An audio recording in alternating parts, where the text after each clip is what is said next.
सुप्रभात दर्शक बंधु। आज जानुआरी 25 तारिख रविवार। चलतु नजर पकाइबा आज देश विदेशर प्रमुख खबर गुड़िक उपरे। किंतु ता पूर्व जदि आपण मैंने आम भिडियो को लाइक करना आम भिडियो को लाइक करी कमेंट रे जय जगन्नाथ लिखंतु। मुख्यमंत्री बासभवन घेराव पर कांग्रेस उद्यम शह शह युवनेता विक्षोभ। मुख्यमंत्री बासभवन घेराव पर कांग्रेस उद्यम। मुख्यमंत्री मोहन माझी सरकारी बासभवन घेरने को युव कांग्रेस उद्यम करते। शह शह संख्यार कांग्रेस युवक मैंने मुख्यमंत्री सरकारी बासभवन आड़ को माड़ी आसी आईन श्रृंखला को दृष्टि रखी एजी छकरू लोकभवन पर्यंत रास्ता सील करथिला कमिशनरेट पुलिस।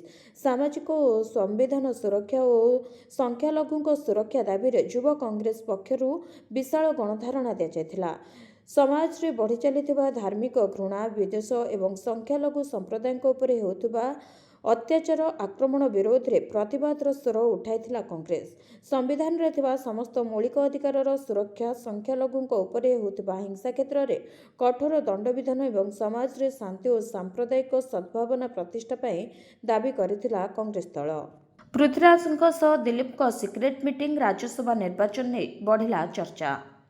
राज्य में राज्यसभा निर्वाचन को नहीं जोरदार चर्चा लगी रही बेले आईन मंत्री पृथ्वीराज हरिचंदन को भेटिले दिलीप राय। आउर भेटघाट पर राज्यसभा निर्वाचन को नहीं चर्चा जोर धरी। कहुच्छी दुई नेता भितर अध घंटार अधिक समय धरी आलोचना होछि। आउ किछि गुरुत्वपूर्ण प्रसंग में चर्चा भी होछि। तेबे यह भेटघाट को सौजन्यमूलकर ना न दि जाइए मीटिंग रे राज्यसभा निर्वाचन संक्रांत में दुई नेता भितर कथबार्ता हेउथिबा कहुछि। वर्तमान राजनैतिक स्थिति चतुर्थ आसन बीजेपी प्रार्थी किंबा बीजेपी द्वारा मनोनीत स्वाधीन प्रार्थी ही जितबे यह स्पष्ट होछि। कारण बीजेडी और कांग्रेस मिलित भाव प्रार्थी देवार संभावना क्षीण होछि। चारि सांसद मुना खां, निरंजन बिशी, ममता महांत और सुजीत कुमार कार्यालय एप्रिल 2 तारिख में शेष होछि। ताहा पूर्वरु अर्थात मार्च मासरे निर्वाचन हेब। वर्तमान विधानसभा बीजेपीर 79 विधायक और 3 सहयोगी स्वाधीन विधायक अच्छा। बीजेडी 48, कांग्रेस 14 और सीपीआईएम जड़े विधायक अच्छा। एमानंकु बाद दे बीजेडी निलंबित 2 विधायक अच्छा। वर्तमान संख्या गणित को हिसाब को नेले जड़े प्रार्थी जितवा 30 विधायक प्रथम पसंद भोट दरकार। से हिसाब से बीजेपी 2 प्रार्थी जितिला परे आउ 22 विधायक भोट बलकार हेब। जेमिति बीजेडी जड़े प्रार्थी जितिला परे आउ 18 विधायक भोट बलकार होछि।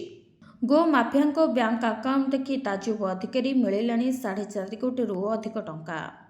गो माफिया बैंक अकाउंट देखि ताजुब अधिकारी। केन्दुझर पुलिस पक्षर गो माफिया बैंक अकाउंट और लकर जांच करा। प्रथमे यूनियन बैंक मुख्य शाखारे पुलिस जांच करे तुरुंगुमार अरुण कुमार साहू ओरफ मंटूर एक अकाउंट ठाब करथिला पुलिस। यापर 91टी बैंक अकाउंट जांच 4.5 कोटी अधिक टंका मिल सारिलानी। आहरी 100 रु अधिक बैंक अकाउंट जांच होबार बाकी अछि। ए बैंक अकाउंट बड़ माफिया अकाउंट बोली सूचना मिली। या 60टी लकर मध्य खोला जाए नाही। तेणु सबू खोला गले परिमाण 100 कोटी छुईब बोली आकलन करा जाउछि। अमानिया आम बस पुणी पात्रपड़ारे स्कूटी को देला धक्का। बेलगाम आम बस। अमानिया आम बस चालक प्रतिदिन आसुछि आम बस दुर्घटनार खबर। आज सकाळु भुवनेश्वर पात्रपड़ारे एक स्कूटर को धक्का देला आम बस। गुरुतर स्कूटर चालक मेडिकल रे भर्ती होइतिबा बेले पात्रपड़ा आम बस डिपोरु बस बाहरितिबा बेले एही दुर्घटना घटिथिला। डुमडुमा रूट रे जाउतिबा बेले 25 नंबर बस दुर्घटना घटाइछि। दुर्घटना परे घटनास्थल रे व्यापक उत्तेजना देखिबाक मिलिथिला। तेबे आम बस गतकाली मध्य एक बाइक को धक्का देथिला। गतकाली अपराह्न रे मास्टर कैंटीन रु राजमहल अभिमुखे जाउथिला 82 नंबर रूट्र आम बस। व्यस्तबहुल जनपथ रास्तार हठात एक बाइक को धक्का देथिला बस। तेबे दुर्घटना घटाइथिबार बस को पुलिस जबत करिबा परे घटनास्थल रे प्रकाश पाइथिला उत्तेजना। ए रूट रे जाउथबा किछि आम बस को आक्रमण करथिले स्थानीय बासिंदा। या पूर्वरु चलित मास 3 तारिख रे आम बस चापी देबारु जने ऑटो चालकंकर मृत्यु होइथिला। बारंबार आम बस दुर्घटना घटाउथबा बेले एथिरे केबे रोक लागबो से नै प्रश्नवाची सृष्टि होइछि। अदालत अवमानना मामला नगर उन्नयन सचिव उषा पाढ़ी को हाइकोर्ट नोटिस। ହାଇକୋର୍ଟଙ୍କ ପୂର୍ବ ନିର୍ଦ୍ଦେଶ କାର୍ଯ୍ୟକାରୀ ହୋଇନଥିବା ପ୍ରସଙ୍ଗରେ ଓଡ଼ିଶା ଉଚ୍ଚ ନ୍ୟାୟାଳୟ କଠୋର ଆଭିମୁଖ୍ୟ ଗ୍ରହଣ କରିଛନ୍ତି। ଅଦାଲତ ଅବମାନନା ଅଭିଯୋଗରେ ନଗର ଉନ୍ନୟନ ସଚିବ ଉଷା ପାଢ଼ୀଙ୍କୁ ହାଜର ହେବାକୁ ନିର୍ଦ୍ଦେଶ ଦିଆଯାଇଛି। ସଚିବ ଉଷା ପାଢ଼ୀ, ପୌର ପ୍ରଶାସନ ନିର୍ଦ୍ଦେଶକ ଗଗନ ବିହାରୀ ସ୍ୱାଇଁ, ଟାଉନ ପ୍ଲାନିଂ ନିର୍ଦ୍ଦେଶକ ତଥା ସ୍ୱତନ୍ତ୍ର ସଚିବ ସୁଶାନ୍ତ ମିଶ୍ର, କଟକ ଜିଲ୍ଲାପାଳ ଦତ୍ତାତ୍ରୟ ଭାଉ ସାହେବ ସିନ୍ଧେ ଓ ଆଠଗଡ଼ ସ୍ୱତନ୍ତ୍ର ପ୍ଲାନିଂ ଅଥରିଟିର କର୍ତ୍ତୃପକ୍ଷଙ୍କୁ ପରବର୍ତ୍ତୀ ଶୁଣାଣିରେ ହାଜର ହେବାକୁ ନିର୍ଦ୍ଦେଶ ଦେଲେ ହାଇକୋର୍ଟ। ସେମାନଙ୍କୁ ପରବର୍ତ୍ତୀ ଶୁଣାଣି ସମୟରେ ହାଜର ହେବା ପାଇଁ କଟକ ଭୁବନେଶ୍ୱର ଅଥରିଟିର କର୍ତ୍ତୃପକ୍ଷଙ୍କୁ ନିର୍ଦ୍ଦେଶ ଦେଇଛନ୍ତି କୋର୍ଟ। ତେବେ ଜାନୁଆରୀ 30ରେ ହାଜର ହୋଇ ପୂର୍ବ ନିର୍ଦ୍ଦେଶ କାହିଁକି ପାଳନ କରାଯାଏ ନାହିଁ ସେ ନେଇ ସ୍ପଷ୍ଟୀକରଣ ରଖିବେ। ତେବେ ଏହି ସମୟ ଭିତରେ ଯଦି ପ୍ରତିପକ୍ଷଙ୍କ ତରଫରୁ ପୂର୍ବ ନିର୍ଦ୍ଦେଶ କାର୍ଯ୍ୟକାରୀ କରାଯାଏ ଆଉ ନିଃସର୍ତ୍ତ କ୍ଷମା ପ୍ରାର୍ଥନା କରାଯାଏ ତେବେ ସେମାନଙ୍କ ଉପସ୍ଥିତି ଆବଶ୍ୟକ ହୋଇ ନପାରେ ବୋଲି ହାଇକୋର୍ଟ କହିଛନ୍ତି। ପ୍ରାୟ 10 ବର୍ଷରୁ ଅଧିକ ସମୟ ଧରି ନଗର ଉନ୍ନୟନ ବିଭାଗରେ କାର୍ଯ୍ୟ କରି ଆସୁଥିବା ଆବେଦନକାରୀଙ୍କ ଚାକିରି ନିୟମିତ କରିବା ପାଇଁ ହାଇକୋର୍ଟ ପୂର୍ବରୁ ନିର୍ଦ୍ଦେଶ ଦେଇଥିଲେ। 2014 ମସିହାରେ ହାଇକୋର୍ଟଙ୍କ ଏକକ ଖଣ୍ଡପୀଠ ଏହି ରାୟ ଦେଇଥିଲେ, ଯାହାକୁ 2025 ଜୁଲାଇ ମାସରେ 2 ଜଣିଆ ଖଣ୍ଡପୀଠ ମଧ୍ୟ କାଏମ ରଖିଥିଲେ। କିନ୍ତୁ ହାଇକୋର୍ଟଙ୍କ ନିର୍ଦ୍ଦେଶ ଅନୁଯାୟୀ 8 ସପ୍ତାହ ମଧ୍ୟରେ ଏହି କାର୍ଯ୍ୟ କରାଯାଇ ନଥିବାରୁ ଆବେଦନକାରୀ ପୁନର୍ବାର ଅଦାଲତ ଅବମାନନା ମାମଲା ଦାୟର କରିଥିଲେ, ଯାହାକୁ ନେଇ ହାଇକୋର୍ଟଙ୍କ କଡ଼ା ଚେତାବନୀ ଦେଇଛନ୍ତି। ଯୁବପିଢ଼ିଙ୍କୁ ମୋଦିଙ୍କ ଭେଟି ବାଣ୍ଟିଲେ 61,000 ନିଯୁକ୍ତିପତ୍ର, ମହିଳାଙ୍କୁ ପ୍ରାଧାନ୍ୟ। ପ୍ରଧାନମନ୍ତ୍ରୀ ମୋଦି 61,000 ଯୁବକ ଯୁବତୀଙ୍କୁ ବଡ଼ ଭେଟି ଦେଇଛନ୍ତି। 18ତମ ନିଯୁକ୍ତି ମେଳାରେ 61,000 ଯୁବକ ଯୁବତୀଙ୍କୁ ସରକାରୀ ସେବା ପାଇଁ ନିଯୁକ୍ତିପତ୍ର ପ୍ରଦାନ କରିଛନ୍ତି ପ୍ରଧାନମନ୍ତ୍ରୀ। ଏହି ନିଯୁକ୍ତି ପତ୍ରକୁ ନେସନ୍ ବିଲ୍ଡିଂ ବା ରାଷ୍ଟ୍ର ନିର୍ମାଣ ଭାବେ ବର୍ଣ୍ଣନା କରିଛନ୍ତି ମୋଦି। ଅର୍ଥାତ୍ ଏହି ନିଯୁକ୍ତି ପତ୍ର ଦ୍ୱାରା କେବଳ ଯୁବକ ଯୁବତୀଙ୍କୁ ଚାକିରି ମିଳିବ ତାହା ନୁହେଁ, ଦେଶକୁ ଏକ ନୂଆ ଗତି ମିଳିବ ବୋଲି ପ୍ରଧାନମନ୍ତ୍ରୀ ମୋଦି କହିଥିଲେ। ପ୍ରଧାନମନ୍ତ୍ରୀ ମୋଦି ଆହୁରି ମଧ୍ୟ କହିଥିଲେ ଯେ ଆଜି ଏହି ଯୁବକମାନଙ୍କ ଜୀବନରେ ଏକ ନୂତନ ଆରମ୍ଭ ହେଲା। ଏହି ନିଯୁକ୍ତି ପତ୍ରଗୁଡ଼ିକୁ କେବଳ ଏକ ଦସ୍ତାବିଜ ନୁହେଁ ବରଂ ଏହା ଏକ ରାଷ୍ଟ୍ର ନିର୍ମାଣ ପାଇଁ ନିମନ୍ତ୍ରଣ ପତ୍ର ଏବଂ ଏକ ସଂକଳ୍ପ ପତ୍ର, ଯାହା ଏକ ବିକଶିତ ଭାରତ ନିର୍ମାଣକୁ ତ୍ୱରାନ୍ୱିତ କରିବ। ଏହି ନିଯୁକ୍ତି ମେଳାର ଏକ ପ୍ରମୁଖ ସଫଳତା ହେଉଛି ମହିଳା ସଶକ୍ତିକରଣ। ଏହି କାର୍ଯ୍ୟକ୍ରମରେ 8,000ରୁ ଅଧିକ ମହିଳା ସରକାରୀ ସେବା ପାଇଁ ନିଯୁକ୍ତିପତ୍ର ପାଇଛନ୍ତି। ଗତ 11 ବର୍ଷ ମଧ୍ୟରେ ଦେଶର କାର୍ଯ୍ୟଶକ୍ତିରେ ମହିଳାମାନଙ୍କ ଅଂଶଗ୍ରହଣ ପ୍ରାୟ ଦ୍ୱିଗୁଣିତ ହୋଇଥିବା ନେଇ ପ୍ରଧାନମନ୍ତ୍ରୀ ମୋଦି ଗର୍ବ ଅନୁଭବ କରିଛନ୍ତି। ଏହି ପରିବର୍ତ୍ତନ ସମାଜରେ ବଢ଼ୁଥିବା ସମାନତା ଏବଂ ବିକାଶରେ ମହିଳାମାନଙ୍କ ଅବଦାନକୁ ସ୍ପଷ୍ଟ କରୁଛି। ବାଂଲାଦେଶ ବଦଳରେ ସ୍କଟଲ୍ୟାଣ୍ଡ ଖେଳିବ ଟି-20 ବିଶ୍ୱକପ୍। ଆଗାମୀ ଟି-20 ବିଶ୍ୱକପ୍ରୁ ବାଦ୍ ପଡ଼ିଛି ବାଂଲାଦେଶ। ବାଂଲାଦେଶ ବଦଳରେ ସ୍କଟଲ୍ୟାଣ୍ଡ ବିଶ୍ୱକପ୍ ଖେଳିବ। ଏନେଇ ଆଇସିସି ନିଷ୍ପତ୍ତି ନେଇଛି। ଗଣମାଧ୍ୟମର ରିପୋର୍ଟ ଅନୁସାରେ ବାଂଲାଦେଶକୁ ନିଜର ବିଶ୍ୱକପ୍ ଅଂଶଗ୍ରହଣ ସମ୍ପର୍କରେ ନିଷ୍ପତ୍ତି ଜଣାଇବାକୁ ଆଇସିସି 24 ଘଣ୍ଟା ସମୟସୀମା ପ୍ରଦାନ କରିଥିଲା। କିନ୍ତୁ ବାଂଲାଦେଶ ନିଜ ଜିଦ୍ରେ ଅଟଳ ରହିବା ସହ ଧାର୍ଯ୍ୟ ସମୟସୀମା ମଧ୍ୟରେ କୌଣସି ଔପଚାରିକ ନିଷ୍ପତ୍ତି ଜଣାଇ ନଥିଲା। ଏହାପରେ ଆଇସିସି ବାଧ୍ୟ ହୋଇ ବାଂଲାଦେଶକୁ ବିଶ୍ୱକପ୍ରୁ ବାହାର କରିବା ସହ ସ୍କଟଲ୍ୟାଣ୍ଡକୁ ସାମିଲ କରିଛି। ସ୍କଟଲ୍ୟାଣ୍ଡ ଏବେ ଗ୍ରୁପ୍ ସିରେ ବାଂଲାଦେଶ ବଦଳରେ ସ୍ଥାନ ପାଇବ। ଏହି ଗ୍ରୁପ୍ରେ ୱେଷ୍ଟଇଣ୍ଡିଜ୍, ଇଂଲଣ୍ଡ, ନେପାଳ ଓ ଇଟାଲୀ ଅଛନ୍ତି। ତେବେ ଆଇସିସି ପକ୍ଷରୁ ଏହି ନିଷ୍ପତ୍ତି ସମ୍ପର୍କରେ ସ୍କଟଲ୍ୟାଣ୍ଡକୁ ଜଣାଇଛି କି ନାହିଁ ତାହା ସ୍ପଷ୍ଟ ହୋଇନାହିଁ। ଚଳିତ ମାସ ଆରମ୍ଭରେ ଆଇପିଏଲ୍ ଦଳ କୋଲକାତା ନାଇଟ୍ ରାଇଡର୍ସକୁ ବାଂଲାଦେଶୀ ଖେଳାଳି ମୁସ୍ତାଫିଜୁର ରେହମାନଙ୍କୁ ବାଦ୍ ଦିଆଯିବା ପରେ ବାଂଲାଦେଶ ବିଶ୍ୱକପ୍ ଖେଳିବାକୁ ଭାରତ ଆସିବ ନାହିଁ ବୋଲି ଘୋଷଣା କରିଥିଲା ଓ ଭାରତ ମ୍ୟାଚ୍ଗୁଡ଼ିକୁ ଶ୍ରୀଲଙ୍କାକୁ ସ୍ଥାନାନ୍ତରିତ କରିବାକୁ ଆଇସିସିକୁ ଅନୁରୋଧ କରିଥିଲା। ଜନଗଣ ମନ ପରି ବନ୍ଦେ ମାତରମ୍ ସମୟରେ ଠିଆ ହେବାକୁ ପଡ଼ିବ, ସରକାର ତିଆରି କରିବେ ନିୟମ। କେନ୍ଦ୍ର ସରକାର ଜାତୀୟ ଗୀତ ବନ୍ଦେ ମାତରମ୍କୁ ଜାତୀୟ ସଙ୍ଗୀତ ଜନଗଣ ମନ ପରି ସମାନ ମର୍ଯ୍ୟାଦା ଏବଂ ସମ୍ମାନ ଦେବା ପାଇଁ ଏକ ଆନୁଷ୍ଠାନିକ ପ୍ରୋଟୋକଲ ପ୍ରସ୍ତୁତ କରିବାକୁ ଯୋଜନା କରୁଛନ୍ତି। ଏକ ରିପୋର୍ଟ ଅନୁଯାୟୀ ଏହି ମାସର ଆରମ୍ଭରେ ଗୃହ ମନ୍ତ୍ରଣାଳୟ ଦ୍ୱାରା ଅନୁଷ୍ଠିତ ଏକ ଉଚ୍ଚସ୍ତରୀୟ ବୈଠକରେ ଏହି ପ୍ରସଙ୍ଗ ଉପରେ ବିସ୍ତୃତ ଆଲୋଚନା କରାଯାଇଥିଲା। ଭାରତର ସମ୍ବିଧାନ ଅନୁଯାୟୀ ଜାତୀୟ ସଙ୍ଗୀତ ଏବଂ ଜାତୀୟ ଗୀତ ଉଭୟ ସମାନ ସମ୍ମାନ ପାଆନ୍ତି, କିନ୍ତୁ ଆଇନଗତ ଏବଂ ବାଧ୍ୟତାମୂଳକ ପ୍ରୋଟୋକଲ ଦୃଷ୍ଟିରୁ ଉଭୟ ମଧ୍ୟରେ ଏକ ପ୍ରମୁଖ ପାର୍ଥକ୍ୟ ରହିଛି। ଜାତୀୟ ସଙ୍ଗୀତ ଗାନ ସମୟରେ ଠିଆ ହେବା ବାଧ୍ୟତାମୂଳକ ଏବଂ ଏହାକୁ ଅପମାନ କରିବା ଜାତୀୟ ସମ୍ମାନ ଅପମାନ ନିବାରଣ ଆଇନ 1971 ଅନୁଯାୟୀ ଦଣ୍ଡନୀୟ। ତଥାପି ଜାତୀୟ ଗୀତ ବନ୍ଦେ ମାତରମ୍ ଗାନ ସମୟରେ ଠିଆ ହେବା କିମ୍ବା କୌଣସି ନିର୍ଦ୍ଦିଷ୍ଟ ଆସନ ଗ୍ରହଣ କରିବା ପାଇଁ କୌଣସି ଆଇନଗତ ଆବଶ୍ୟକତା କିମ୍ବା ଲିଖିତ ନିୟମ ନାହିଁ। ଆଧାର ଏଲ୍‌ପିଜି ଗ୍ୟାସ୍ ଲିଙ୍କ୍‌କୁ ନେଇ ବଡ଼ ଖବର, କରନ୍ତୁ ଏହି କାମ।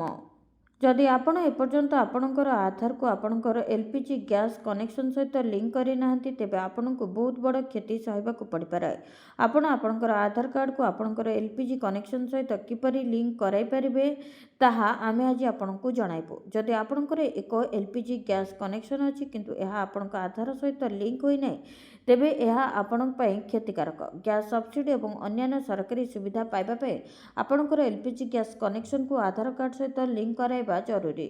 ଯଦି ଆପଣ ଏକ LPG କନେକ୍ସନ୍ କିଣିଛନ୍ତି ଏବଂ ଏପର୍ଯ୍ୟନ୍ତ ଏହାକୁ ଆପଣଙ୍କର ଆଧାର ଲିଙ୍କ କରାଇନାହାନ୍ତି, ତେବେ ଆପଣଙ୍କୁ ସବସିଡି ପାଇବାରେ ଅସୁବିଧା ହୋଇପାରେ।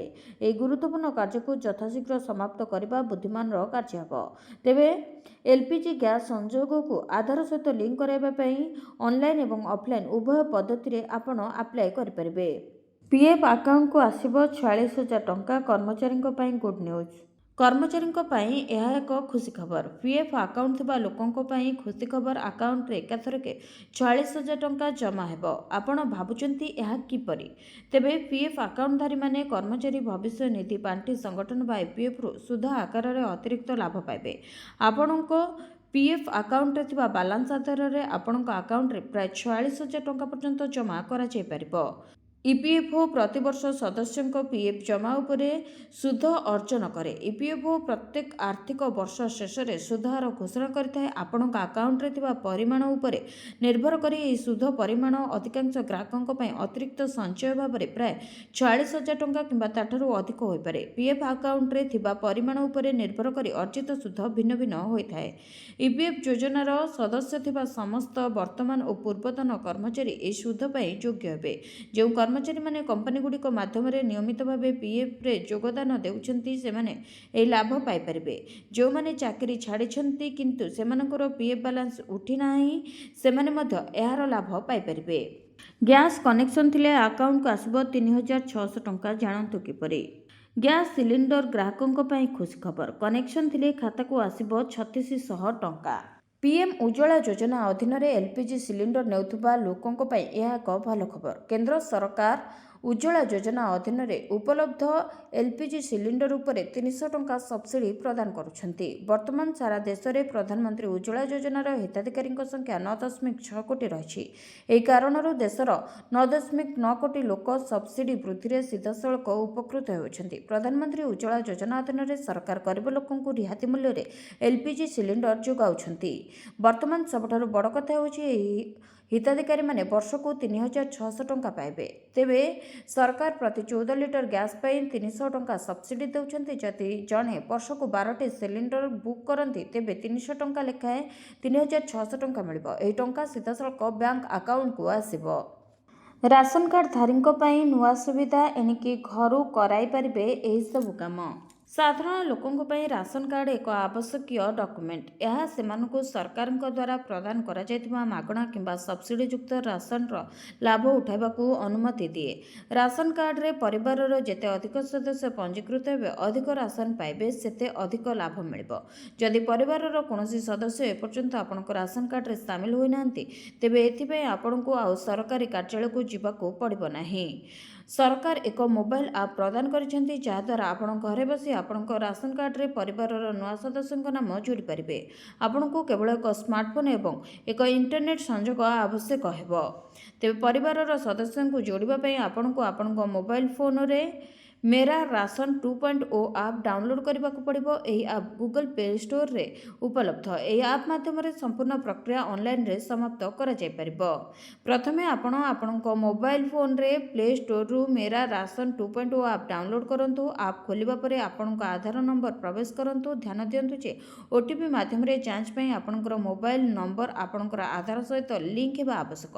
ଆପଣଙ୍କ ମୋବାଇଲରେ ପ୍ରାପ୍ତ OTP ପ୍ରବେଶ କରିବା ପରେ ଆପ୍ ପାଇଁ ଏକ ପିନ୍ ସେଟ୍ କରନ୍ତୁ। ଏଣିକି ଭତ୍ତା ମିଳିବ 4,000 ଟଙ୍କା। ସରକାରଙ୍କର ନୂଆ ନିର୍ଦ୍ଦେଶ। ଭାରତରେ ବଢ଼ୁଛି ବୃଦ୍ଧ ବ୍ୟକ୍ତିଙ୍କ ସଂଖ୍ୟା। ଏଥିସହିତ ସେମାନଙ୍କ ସ୍ୱାସ୍ଥ୍ୟ, ଆଶ୍ରୟ, ସାମାଜିକ ସୁରକ୍ଷା ଆଦି ଏକ ବଡ଼ ପ୍ରଶ୍ନବାଚୀ ସାଜି ହୋଇଛି। ତେବେ ସେମାନେ ଦାରିଦ୍ର୍ୟ, କ୍ଷୁଧା ଏବଂ ଭେଦଭାବର ଶିକାର ମଧ୍ୟ ହେଉଛନ୍ତି। ପରିସଂଖ୍ୟାନ ଦର୍ଶାଉଛି ଯେ ବହୁ ସଂଖ୍ୟକ ବୃଦ୍ଧ ବୃଦ୍ଧା ଏକାକୀ ଜୀବନଯାପନ କରୁଛନ୍ତି। ସେମାନଙ୍କ ଦୁଃଖ ଦୂର କରିବା ପାଇଁ କେନ୍ଦ୍ର ତଥା ରାଜ୍ୟ ସରକାର ବିଭିନ୍ନ ସାମାଜିକ ସୁରକ୍ଷା ଯୋଜନା କାର୍ଯ୍ୟକାରୀ କରୁଛନ୍ତି। ଏଥିମଧ୍ୟରେ ପେନ୍ସନ୍ ରୋଜଗାରର ଏକ ଗୁରୁତ୍ୱପୂର୍ଣ୍ଣ ଉତ୍ସ ସାଜିପାରିଛି। ସେହି ପରିପ୍ରେକ୍ଷୀରେ ମହିଳା ଓ ଶିଶୁ ବିକାଶ ବିଭାଗ ପକ୍ଷରୁ ପୁଡୁଚେରୀର ବୃଦ୍ଧ ଏବଂ ବିଧବାମାନଙ୍କୁ ମାସିକ ଭତ୍ତା ପ୍ରଦାନ କରାଯାଉଛି, ଯେଉଁ ଭତ୍ତାକୁ ବୃଦ୍ଧି କରିବା ନେଇ ଆସିଛି ଏକ ବଡ଼ ଅପଡେଟ୍। ତେବେ 55 ବର୍ଷରୁ 68 ବର୍ଷ ବୟସର ବରିଷ୍ଠ ନାଗରିକମାନଙ୍କୁ 2000 ଟଙ୍କା, 60ରୁ 79 ବର୍ଷ ବୟସର ନାଗରିକମାନଙ୍କୁ 2500 ଟଙ୍କା ଏବଂ 80 ବର୍ଷରୁ ଅଧିକ ବୟସର ବରିଷ୍ଠ ନାଗରିକମାନଙ୍କୁ 3500 ଟଙ୍କା ପ୍ରଦାନ କରାଯାଉଛି। ଏହି ପରିପ୍ରେକ୍ଷୀରେ ମୁଖ୍ୟମନ୍ତ୍ରୀ ରଙ୍ଗାସାମୀ ଗତ ବଜେଟ୍ ଅଧିବେଶନରେ ଘୋଷଣା କରିଥିଲେ ଯେ ବୃଦ୍ଧମାନଙ୍କୁ ଯୋଗାଇ ଦିଆଯାଉଥିବା ସହାୟତା 500 ଟଙ୍କା ବୃଦ୍ଧି କରାଯିବ। ତଦନୁସାରେ ବର୍ତ୍ତମାନ ସେମାନଙ୍କୁ ଯୋଗାଇ ଦିଆଯାଉଥିବା ସହାୟତା 500 ଟଙ୍କା ବୃଦ୍ଧି କରିବା ପାଇଁ ଏକ ସରକାରୀ ନିର୍ଦ୍ଦେଶ ଜାରି ହୋଇଛି। ଏହି ବର୍ଦ୍ଧିତ ସହାୟତା ଆସନ୍ତା ମାସରୁ ଯୋଗାଇ ଦିଆଯିବ। ତେବେ ମୁଖ୍ୟମନ୍ତ୍ରୀ ରଙ୍ଗାସାମୀ ବିଧାନସଭାରେ ଘୋଷଣା କରିଥିଲେ ଯେ ବିଧବା ଝିଅର ବିବାହ ପାଇଁ ପ୍ରଦାନ କରାଯାଉଥିବା ଆର୍ଥିକ ସହାୟତାକୁ 30,000 ଟଙ୍କାରୁ 40,000 ଟଙ୍କାକୁ ବୃଦ୍ଧି କରାଯିବ। ଏଥିପାଇଁ ସରକାରୀ ନିର୍ଦ୍ଦେଶ ମଧ୍ୟ ଏବେ ଜାରି କରାଯାଇଛି। ଏମ୍ପି ଓ ଏମ୍ଏଲ୍ଏଙ୍କୁ ଅସମ୍ମାନ କଲେ ସିଧା ଯିବ ଚାକିରି, ସରକାରଙ୍କ ବଡ଼ ନିର୍ଦ୍ଦେଶ ମାନିବାକୁ ପଡ଼ିବ। କେନ୍ଦ୍ର କାର୍ମିକ ମନ୍ତ୍ରଣାଳୟ ବା ଡିଓପିଟି ସମସ୍ତ ରାଜ୍ୟ ସରକାରଙ୍କୁ ଏକ ଗୁରୁତ୍ୱପୂର୍ଣ୍ଣ ନିର୍ଦ୍ଦେଶନାମା ଜାରି କରିଛନ୍ତି। ଏହି ନିର୍ଦ୍ଦେଶନାମାରେ ସ୍ପଷ୍ଟ ଭାବେ କରାଯାଇଛି ଯେ ନିର୍ବାଚିତ ସାଂସଦ ଓ ବିଧାୟକଙ୍କୁ ଅସମ୍ମାନ କରିବା, ସେମାନଙ୍କ ନିର୍ଦ୍ଦେଶକୁ ଅଣଦେଖା କରିବା କିମ୍ବା ପ୍ରୋଟୋକଲ ଉଲ୍ଲଂଘନ କରିବା ସରକାରୀ ଅଧିକାରୀଙ୍କ ପାଇଁ ଗମ୍ଭୀର ଅପରାଧ ଭାବେ ଗଣନା କରାଯିବ। ଏହି ନିର୍ଦ୍ଦେଶନାମା ଅନୁଯାୟୀ ଯଦି କୌଣସି ଅଧିକାରୀଙ୍କ ବିରୋଧରେ ଏଭଳି ଅଭିଯୋଗ ପ୍ରମାଣିତ ହୁଏ, ତେବେ ତାଙ୍କ ପଦୋନ୍ନତି ରୋକିବା, ବାଧ୍ୟତାମୂଳକ ଅବସର, ଚାକିରିରୁ ବହିଷ୍କାର ଭଳି କଠୋର ଦଣ୍ଡବିଧାନ କରାଯିବ। ଏହା ବ୍ୟତୀତ ବଦଳି, ପଦୋନ୍ନତି କିମ୍ବା ବ୍ୟକ୍ତିଗତ ସ୍ୱାର୍ଥ ପାଇଁ ଯଦି କୌଣସି ଅଧିକାରୀ ରାଜନୈତିକ ଚାପ ପ୍ରୟୋଗ କରନ୍ତି, ତେବେ ସରକାରୀ ନିୟମ ଅନୁସାରେ ଏହା ବିରୁଦ୍ଧରେ ଦୃଢ଼ କାର୍ଯ୍ୟାନୁଷ୍ଠାନ ନିଆଯିବ। ଏହି ପଦକ୍ଷେପ ରାଜ୍ୟସଭାର ଏଥିକ୍ସ କମିଟି ଓ ଲୋକସଭାର ପ୍ରୋଟୋକଲ ଉଲ୍ଲଂଘନ ସମ୍ବନ୍ଧୀୟ କମିଟିରେ ଅଧିକାରୀମାନଙ୍କ ବିଶୃଙ୍ଖଳିତ ଆଚରଣ ନେଇ ଉଦ୍ବେଗ ପ୍ରକାଶ ପାଇବା ପରେ ଗ୍ରହଣ କରାଯାଇଛି। ସଂସଦୀୟ କମିଟିଗୁଡ଼ିକରେ ଏହି ବିଷୟରେ ବାରମ୍ବାର ଅଭିଯୋଗ ଆସିବା ପରେ କେନ୍ଦ୍ର ସରକାର ଏହି ନିର୍ଦ୍ଦେଶନାମା ଜାରି କରିଛନ୍ତି। ଏହି ପ୍ରୋଟୋକଲ ନିୟମାବଳୀରେ କେତେକ ବିନ୍ଦୁଙ୍କୁ ପ୍ରାଧାନ୍ୟ ଦିଆଯାଇଛି, ଯେଉଁଥିରେ ଜଣେ ସାଂସଦ କିମ୍ବା ବିଧାୟକ ଅଫିସକୁ ଆସିଲେ ଅଧିକାରୀ ନିଜ ଆସନରୁ ଉଠି ତାଙ୍କୁ ସ୍ୱାଗତ କରିବାର ପ୍ରାବଧାନ କରାଯାଇଛି। ଏହା ସହ ଉକ୍ତ ଅଧିକାରୀ ଜଣକ ବୈଠକ ଶେଷ ହେବା ପରେ ଅଫିସ ବାହାର ପର୍ଯ୍ୟନ୍ତ ସେମାନଙ୍କୁ ବିଦାୟ ଦେବାକୁ ମଧ୍ୟ ଯିବାକୁ ପଡ଼ିବ ବୋଲି ଏଥିରେ ଉଲ୍ଲେଖ ରହିଛି। ଘର ବନାଇବାର ସ୍ୱପ୍ନ ହେବ ସାକାର, କର୍ମଚାରୀଙ୍କ ପାଇଁ ସରକାର ଆଣିଲେ ନୂଆ ଯୋଜନା। କେନ୍ଦ୍ର ସରକାରୀ କର୍ମଚାରୀଙ୍କ ପାଇଁ ଆସିଲା ଖୁସି ଖବର। ନିଜ ଘରର ସ୍ୱପ୍ନ ସାକାର କରିବାକୁ ସରକାର ଘୋଷଣା କରିଛନ୍ତି ହାଉସ୍ ବିଲ୍ଡିଂ ଆଡଭାନ୍ସ ଯୋଜନା ବା HBA। ବଢ଼ୁଥିବା ମହଙ୍ଗାଇ ମଧ୍ୟରେ ଏହି ଯୋଜନା କେନ୍ଦ୍ର କର୍ମଚାରୀଙ୍କ ପାଇଁ ବଡ଼ ଆଶ୍ୱସ୍ତି ନେଇ ଆସିଛି। ଏହି ଯୋଜନା ଅନୁସାରେ କେନ୍ଦ୍ର ସରକାରୀ କର୍ମଚାରୀମାନେ ଘର, ଫ୍ଲାଟ୍ କିମ୍ବା ପ୍ଲଟ୍ କିଣିବା ଏବଂ ଘର ନିର୍ମାଣ ପାଇଁ ସରକାରଙ୍କ ଠାରୁ ଅଗ୍ରିମ ଆର୍ଥିକ ସହାୟତା ପାଇପାରିବେ। HBA ଯୋଜନା ଅଧୀନରେ କର୍ମଚାରୀମାନେ 1.25 କୋଟି ଟଙ୍କା ମୂଲ୍ୟ ପର୍ଯ୍ୟନ୍ତ ଘର, ଫ୍ଲାଟ୍ କିମ୍ବା ପ୍ଲଟ୍ ପାଇଁ ଆବେଦନ କରିପାରିବେ। ନିୟମ ଅନୁସାରେ କର୍ମଚାରୀ ନିଜ ମୂଳ ବେତନର 139 ଗୁଣା କିମ୍ବା ସର୍ବାଧିକ 1 କୋଟି ଟଙ୍କା ମୂଲ୍ୟର ଘର ପାଇଁ ଆଡଭାନ୍ସ ନେଇପାରିବେ। ତଥାପି ସର୍ବାଧିକ ଆଡଭାନ୍ସ ରାଶି କର୍ମଚାରୀଙ୍କ 34 ମାସର ମୂଳ ବେତନ ସମାନ ହେବ ଏବଂ ଏହା 25 ଲକ୍ଷ ଟଙ୍କା ଠାରୁ ଅଧିକ ହେବ ନାହିଁ। ଏହି ପରିମାଣ ଘର କିମ୍ବା ଫ୍ଲାଟ୍ର ମୋଟ ମୂଲ୍ୟ ଏବଂ କର୍ମଚାରୀଙ୍କ ଦେୟ କ୍ଷମତା ଉପରେ ଆଧାର କରି ନିର୍ଣ୍ଣୟ କରାଯିବ। ଏହି ଯୋଜନାର ବଡ଼ ବିଶେଷତ୍ୱ ହେଉଛି କିଛି ନିର୍ଦ୍ଧାରିତ ସର୍ତ୍ତ ସହ ଅସ୍ଥାୟୀ କର୍ମଚାରୀମାନେ ମଧ୍ୟ ଏହାର ଲାଭ ଉଠାଇପାରିବେ, ଯଦି ସେମାନେ ଅତି କମ୍ରେ 5 ବର୍ଷ ସରକାରୀ ସେବା ପୂରଣ କରିଥାନ୍ତି। ଏହା ସହ ଯେଉଁ କର୍ମଚାରୀ ପୂର୍ବରୁ ବ୍ୟାଙ୍କ କିମ୍ବା ଅନ୍ୟ କୌଣସି ଆର୍ଥିକ ସଂସ୍ଥାରୁ ହୋମ୍ ଲୋନ୍ ନେଇଛନ୍ତି, ସେମାନେ ନିଜ ଲୋନ୍କୁ HBA ଯୋଜନାରେ ପରିବର୍ତ୍ତନ କରିପାରିବେ। ତେବେ ଏହି ଯୋଜନା ପାଇଁ କିଛି ସର୍ତ୍ତ ଲାଗୁ କରାଯାଇଛି। କର୍ମଚାରୀଙ୍କ ନାଁରେ ପୂର୍ବରୁ କୌଣସି ସରକାରୀ ଘର ନଥିବା ଦରକାର ଏବଂ ସେ ପୂର୍ବରୁ କୌଣସି ଆବାସିକ ସରକାରୀ ଲାଭ ନେଇନଥିବା ଦରକାର। ଯଦି ସ୍ୱାମୀ ସ୍ତ୍ରୀ ଦୁହେଁ ସରକାରୀ କର୍ମଚାରୀ, ତେବେ HBA ଯୋଜନାର ଲାଭ କେବଳ ଜଣେ ନେଇପାରିବେ। ବର୍ତ୍ତମାନ ହାଉସ୍ ବିଲ୍ଡିଂ ଆଡଭାନ୍ସ ଉପରେ 7.44% ସୁଧହାର ଲାଗୁ ହେଉଛି, ଯାହା ପ୍ରତ୍ୟେକ ଆର୍ଥିକ ବର୍ଷରେ ଅର୍ଥ ମନ୍ତ୍ରଣାଳୟ ସହ ଆଲୋଚନା ପରେ ପୁନଃ ସମୀକ୍ଷା କରାଯାଏ। ତେବେ HBA ଯୋଜନା କେନ୍ଦ୍ର ସରକାରୀ କର୍ମଚାରୀଙ୍କ ପାଇଁ ନିଜ ଘର କରିବାର ସ୍ୱପ୍ନ ପୂରଣରେ ଏକ ବଡ଼ ସହାୟକ ଯୋଜନା ବୋଲି ଧରାଯାଉଛି। ଏହି ଦିନ ଚାଷୀଙ୍କ ଖାତାକୁ ଆସିବ 2,000 ଟଙ୍କା। ଜାଣନ୍ତୁ ସମ୍ପୂର୍ଣ୍ଣ ଖବର। प्रधानमंत्री किसान सम्मान निधि योजना किंबा प्रधानमंत्री किसान भारत सरकार एक गुरुत्वपूर्ण कृषक कल्याण योजना। ए योजना माध्यम देशर चाषी परिवार को वार्षिक 6,000 टंकार आर्थिक सहायता प्रदान करा जाए, जहाद्वारा सेमाने सेमानकर चाष कार्य खूब सुरुखुरुरे करिपारंती। तेबे योजनार टंका पाइबा पई चाषी मानकु ई-केवाईसी पूरण करबाकू पड़िबो।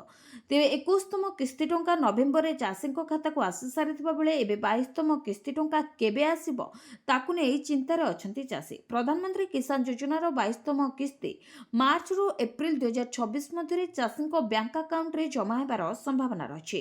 साधारणतः यह किस्ती प्रति 4 मास रे थरे दिया जाए और प्रत्येक किस्तीर परिमाण 2000 टंका होता है। पूर्व 21तम किस्ती टंका दिया सरी। तेज 22तम किस्ती टंका आसवा पूर्व आपण मैंने ई-केवाईसी अपडेट कराई नंतु, कारण ई-केवाईसी बाध्यतामूलक अटे। प्रधानमंत्री किसान योजनार लाभ सीधासलख प्रकृत हिताधिकारी पाखरे पहुंचाइबा पई सेमानक आधार संलग्न बैंक अकाउंट को टंका पठा जाय परिबो और एथिरे कोनोसी मध्यस्थीर भूमिका रहबो नै। एथिपई ई-केवाईसी को बाध्यतामूलक करा जायछि। सेबळी फेस प्रमाणीकरण व्यवहार करी ई-केवाईसी पूरण करें। चाषी मैंने मोबाइल फोन माध्यम मुह प्रमाणीकरण व्यवहार करी सहजरे ई-केवाईसी पूरण करें। यह सबुठारु सुविधाजनक पद्धति बोली विवेचना करा जाए। एणिके खाली चाउल नुहे मागणारे मिलिबो एही सबु सामग्री। जानन्तु संपूर्ण अपडेट। एणिके खाली चाउल नुहे मागणारे मिलिबो अति आवश्यक सामग्री। सेथिरे कौन रही सबू चलतु जानिबा। तेबे देशर प्राय 800 नियुक्त राशन कार्ड धारकों पई सरकार एक गुरुत्वपूर्ण खुशी खबर घोषणा करछन्ती। राशन कार्ड सहित जड़ित नुआ नियम जुलाई मासरे कार्यकारी होईछि, जहा लक्ष लक्ष परिवार को सीधासलख लाभ देछि। जदि आपण ए पर्यंत राशन कार्ड पई आवेदन करिनाहांती तेबे शीघ्र कराई नंतु, कारण सरकार 2026 पई नुआ राशन कार्ड तालिका प्रकाश करछन्ती। जो मानकर ना तालिकार अछि सेमाने बे निज घरे बसी ऑनलाइन रे जांच करि परिबे।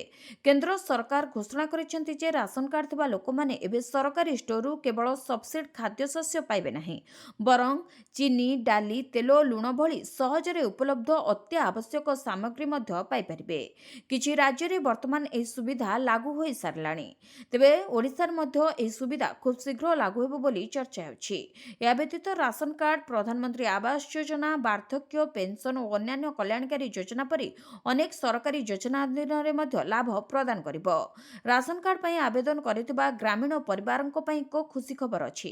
राज्य सरकार एक नुआ तालिका प्रकाश करिसेंती, जोंथरे आवेदन मंजूर होइतबा लोकंक ना शामिल रछि। एथरो सरकार संपूर्ण तालिका ऑनलाइन रे उपलब्ध कराइछंती, जाद्वारा लोकंकु सरकारी कार्यालय को जिबाको पड़िबो नै और सेमाने निज मोबाइल किंबा कंप्यूटर व्यवहार करी घरु निज नाम जांच करि परिबे।